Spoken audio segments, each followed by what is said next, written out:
प्रेम, आप जो जिस तरीके से लोगों को पार्टी में शामिल किया, आप इसको किस नजर से देखते हैं? सीता सोरेन के आने से क्या कोई बहुत जबरदस्त फायदा होने वाला है? क्या अशोक चौहान के आने से बड़ा जबरदस्त फायदे आने वाला है?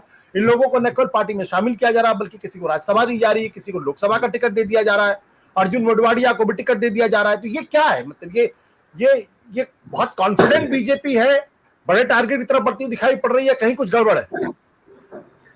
इसको समझने के लिए आशुतोष जी थोड़ा ये देखना पड़ेगा कि हम संक्षेप में ही बोलेंगे कि 2019 और 2024 में फर्क क्या आया है। 2019 में अगर हम गठबंधन के ख्याल से देखें तो इंडिया गठबंधन नहीं था, इस बार इंडिया गठबंधन है। 2019 और 24 के बीच में किसान आंदोलन जैसी घटनाएं हुई या इलेक्टोरल बॉन्ड जैसी बातें आई। पहले नरेंद्र मोदी जी के बारे में जब कोई बोलते थे तो लोग आसानी से बुरी बातें स्वीकार नहीं करते थे। आज कोई भी बोल देता है अरे ये तो झूठ बोल रहा है, यस, इस तरीके से पहले कमेंट नहीं आता था, ये फर्क आया। अब इस तरीके से ये भी देखिए जो फर्क आया है वो बीजेपी जो पिछली बार चुनाव जीती थी तो अपने सहयोगी गठबंधन उनके बहुत मजबूत थे, बहुत सारी सीटें तो सहयोगी गठबंधन की मदद से बीजेपी ने जीता। तो आज सहयोगी गठबंधन बिहार में भी, सहयोगी गठबंधन के सहयोगी दल बिहार में भी कमजोर है, महाराष्ट्र में भी कमजोर है। और इसके अलावा जो 5 राज्यों में विधानसभा चुनाव हुए, कांग्रेस हार जरूर गई लेकिन वोट प्रतिशत के मामले में एक अच्छा अपनी मौजूदगी दिखाई। तो मध्य प्रदेश हो, राजस्थान हो या ऐसे इलाके, या इवन अब उत्तर प्रदेश भी लीजिए जहां गठबंधन है और कांग्रेस गठबंधन में इंपॉर्टेंट हिस्सा है, भले कुछ सीटों पर हो। तो जो हिंदी पट्टी का जो क्षेत्र है यहाँ पर बीजेपी और कांग्रेस में जो फाइट है पहले जैसी आसान नहीं है। आप राजस्थान में देखिए, राजस्थान तो नमूना है, सैंपल है। यहाँ पर राजस्थान में हो सकता है कि बीजेपी से ज्यादा सीटें लेकर कांग्रेस आए लोकसभा चुनाव में। अब इस तरीके से चीजें बदल रही हैं, तो वो पहले से स्थिति बदली है। बट प्रेम, इसके पीछे का कारण क्या है? नहीं, आपने जो राजस्थान के बारे में बातचीत की, अभी राजस्थान के अंदर विधानसभा के चुनाव हुए और वहां पे कांग्रेस पार्टी का परफॉर्मेंस अच्छा नहीं था, ठीक ठाक कंपटीशन दिया, लेकिन बीजेपी की सरकार बनी। तो पिछले 3-4 महीने में ऐसा क्या होगा कि बीजेपी की सीटें बढ़ जाएंगी? देखिए, एक बात तो यह है कि विधानसभा चुनाव में सचिन पायलट और अशोक गहलोत का जो फैक्टर था, एक दूसरे के पैर खींचने वाला फैक्टर था।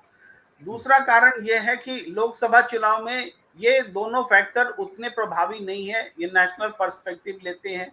तीसरा ये है कि वहां का जैसे जाट मतदाता इस बार पहले के मुकाबले ज्यादा कांग्रेस के साथ एकजुट हुआ है, ये कुछ फर्क दिख रहा है। इवन आदिवासी क्षेत्र में थोड़ी पकड़ ढीली दिखी थी विधानसभा में कांग्रेस की, जो पहले अच्छी रहती थी, लेकिन इस बार लग रहा है कि नहीं, वहां भी इनका कैंपेन अच्छा, हालांकि अभी थोड़ा कहना जल्दबाजी होगी, लेकिन आने वाले समय में हमें लग रहा है कि ये जो रिएक्शंस मिल रहे हैं वहां के लोगों से और जो सभाएं भी देखने को मिल रही हैं, इवन हम ठीक इलेक्शन के बाद में जो बाईपोल हुआ उसके जो रिजल्ट आए, उन सब चीजों को भी देखते हुए ये लग रहा है कि जो बीजेपी ने वसुंधरा फैक्टर को जिस तरीके से उस समय संभाला था, लेकिन बाद में अचानक से उनको राजनीति से एक तरह से लगभग दरकिनार हैं, तो वो सारे फैक्टर्स भी बीजेपी के अगेंस्ट जाते दिख रहे हैं। ये राजस्थान में बड़ा बदलाव है और सारी चीजें जब जुड़ती हैं तो कांग्रेस मजबूत होकर के दिखती है।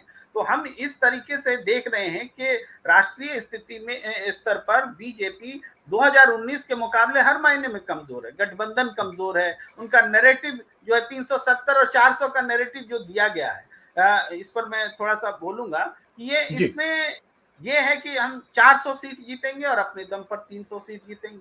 इसका मतलब है कि अपने सहयोगी दल के लिए आपने 30% का स्ट्राइक रेट रखा है। तो 30% का स्ट्राइक रेट का मतलब क्या है? ऐसा तो होगा नहीं कि एनडीए का स्ट्राइक रेट जो है 70% होगा और इसका 30% होगा, या वो 50 होगा या 30 होगा, ऐसा तो नहीं हो सकता।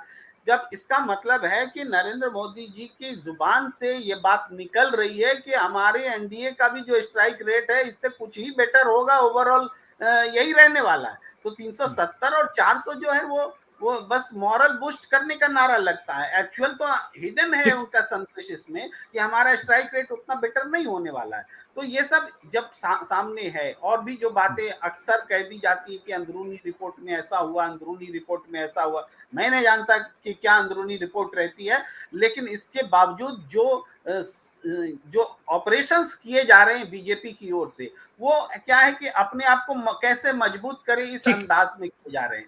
तो इससे ऐसा साफ लगता है कि कमजोर हैं तब तो मजबूत किए जा रहे हैं। आप 370 और 400 जीतने के लिए ऐसा कर रहे हैं, ये नैरेटिव बनता नहीं दिख रहा है, क्योंकि फिजा में या आप देखेंगे गठबंधन के स्तर पर भी आप बड़े आराम से ठीक है। सत्य हिंदी का ऐप डाउनलोड करें गूगल प्ले स्टोर पर।